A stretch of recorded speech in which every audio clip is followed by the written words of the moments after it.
Kim Chiu inaming nililigawan na siya ni Oliver Muller.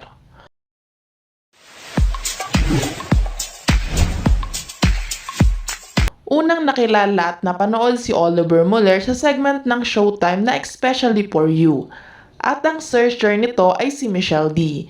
Agad naman napuno ng kilig ang mga manonood, pati na rin ang mga netizens sa guesting ng Kapuso Star at Miss Universe Philippines 2023 na sa Michelle D. Sa It's Showtime. Sa unang araw ng pag-ere ng programa, si Michelle ang special na bisita sa segment ng Especially for You.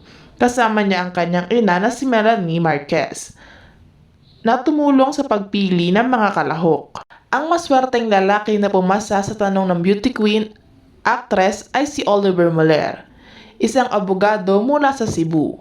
Aprobado ang pagpili ni Michelle ayon kay Melanie, na nagpahayag din ng pasasalamat at pagmamahal sa kanyang anak. Mayroon ding mensahe si Melanie para sa napiling kalahok ni Michelle, na nagbibigay ng humor sa kanyang mga salita, na umaasa na hindi ito sinungaling at sinasabi sa kanya na huwag matakot dahil hindi siya manghuhusga.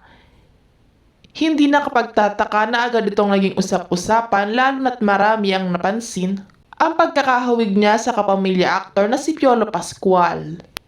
May nagkomento sa kilig na pinakita ni Michelle sa segment, habang may isa namang nagbibiro na iniisip na si Oliver bilang kapalit ni Tonyang na tumutukoy kay Miss Universe Thailand Antonia Porslid.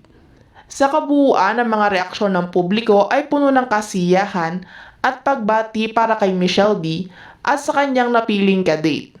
Samantala, masumatok naman sa mga manonood matapos tuksuhin ni Vice Ganda si Kim Chiu kay Oliver Muller at mas kinagat ng madla ang kanilang tambalan.